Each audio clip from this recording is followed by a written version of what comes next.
Hello सन मीना सन rising Aquarius. तो ये reading होगी आपकी जनरल रीडिंग जो कि 1 फरवरी से लेकर 10 फरवरी तक के लिए होगी। तो चलिए आपके पहला जनरल मैसेज देखते हैं। यहाँ मुझे दिख रहा है आप किसी हार्ट ब्रोकन या धोखेबाजी टाइप वाली सिचुएशन से हील होते हुए दिख रहे हैं।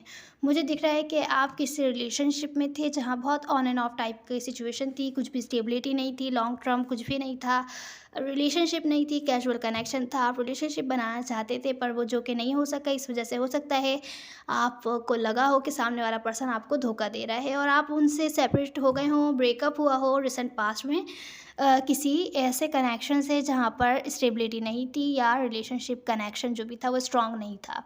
तो आपको बहुत ज़्यादा हो सकता है हर्ट फील हुआ हो रिसेंट पास्ट में। अब आप सेकंड चांस भी अगर देना चाहें इस पर्सन को तो पास्ट की गलतियाँ याद रखकर फिर आगे चलेंगे, अगर इन 10 दिनों में अगर आप सेकंड चांस देते हैं तो। पर मुझे यहाँ दिख रहा नहीं है, मुझे लगता है आप होल्ड ऑन किए हुए हैं इस सिचुएशन पर। आप अपने हर्ट से हील होते हुए तो दिख रहे हैं इन 10 दिनों में, पर आपने गिव अप नहीं किया है सिचुएशन पर कोई एक्शन भी नहीं ले रहे हैं। तो ये सिचुएशन अभी के लिए स्टक है, अभी आगे नहीं बढ़ पा रही है। आपको डर है कि आप कहीं इन्वेस्ट करें तो वेस्ट ना हो जाए, तो कुछ भी इन्वेस्ट करना आपको बोझ टाइप का लग रहा है। तो आप रीच आउट भी नहीं होना चाहते, आप एक मैसेज भी नहीं करना चाहते सामने वाले पर्सन को कि कहीं आप मैसेज करें और उसका कोई फ़ायदा ना हो। तो आपको बहुत ज़्यादा डर है इस चीज़ का। तो ये जो डर है इस वजह से सिचुएशन स्टक है, क्योंकि आप बहुत ज़्यादा हर्ट हुए थे पास्ट में और आप शायद अभी भी हर्ट हैं, तो अभी कम्प्लीटली हील नहीं हुए हैं इस सिचुएशन से। तो जब तक आप लोग हील होते हैं इस सिचुएशन से तब तक आप होल्ड ऑन किए हुए हैं इस सिचुएशन पर।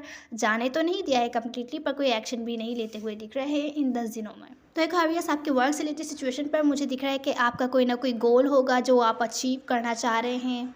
तो आप इन्फॉर्मेशन ले रहे हैं दूसरी जगहों से कि किस तरीके से आप ये काम करेंगे तो आप आगे कामयाब हो पाएंगे या इस सिचुएशन को उस तरीके से आगे लेके चल पाएंगे जिस तरीके से आपने प्लान किया है। पर मुझे यहाँ दिख रहा है आप बहुत ज़्यादा ऑब्सेस्ड है कि आपका सारा ध्यान एक ही सिचुएशन पर है। इतने ज़्यादा ऑब्सेस्ड हैं आप इन वर्क से रिलेटेड सिचुएशन में जो आप आगे लेकर चलना चाहते हैं जिस तरीके से कि आपको बार बार फेलियर का सामना, जितना ज़्यादा आपको फेलियर का सामना करना पड़ रहा है उतना ज़्यादा आप इस सिचुएशन से ऑब्सेस्ड होते जा रहे हैं कि आप अपना ख्याल नहीं रख रहे, आप अपने अराउंड लोगों का ख्याल नहीं रख रहे, अपने लाइफ के दूसरे पार्ट्स पर ध्यान नहीं दे रहे हैं। आपका ध्यान सारा इसी चीज़ पर लग रहा है। तो ऐसा नहीं है, खुद पर भी ध्यान देना है, अपनी हेल्थ पर भी बहुत ज़्यादा ध्यान देना है यहाँ पर जो आप नहीं दे रहे हैं। तो भले आपको थोड़ा बहुत रिजेक्शन फील हो रहा है, बेहतर होगा कुछ टाइम के लिए ब्रेक लीजिए, अपने ऊपर ध्यान दीजिए। जब आपका माइंड फ्रेश होगा तो आप प्लानिंग अच्छे से कर पाएंगे, तभी ये सिचुएशन आगे चल पाएगी। सिचुएशन आगे चलती हुई दिख रही है पर आपकी हेल्थ पर आपका ध्यान नहीं है, आपके दूसरे पार्ट्स जो हैं आपके रिलेशनशिप्स या आपकी लाइफ के दूसरे पार्ट्स वहाँ ध्यान नहीं है, तो वहाँ चीज़ें ख़राब होती हुई दिख रही हैं। तो इस चीज़ से बचिएगा। वर्क से रिलेटेड सिचुएशन में जो भी प्लानिंग आप करना चाहते हैं कामयाबी आपको मिलेगी आगे चल के, पर अब दूसरी चीज़ों का भी ख्याल रखने की कोशिश कीजिए। तो रिलेशनशिप्स में आप लोगों ने ब्रेक लिया हुआ है रिलेशनशिप से, क्योंकि आपको लग रहा है कोई भी आपको सपोर्ट नहीं कर रहा है, जिनसे आप डील कर रहे हैं वो आपको सपोर्ट नहीं कर रहे हैं, जो कि आपको बहुत ज़्यादा स्ट्रेस पैदा कर रही है। आप परेशान हैं, रातों को जाग रहे हैं, रो रहे हैं। कुछ लोग हो सकता है जो लड़ाई झगड़े हो रहे हैं, आप लोग फिर से लड़ाई झगड़े नहीं चाहते या उस सिचुएशन से फिर से गुजरना नहीं चाहते।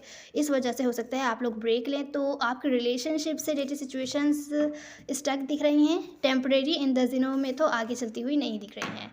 तो ये थी आपकी रीडिंग एक्वेरियस। उम्मीद है आपको कोई ना कोई हेल्प मिली होगी। Now see you in the next one. God bless you.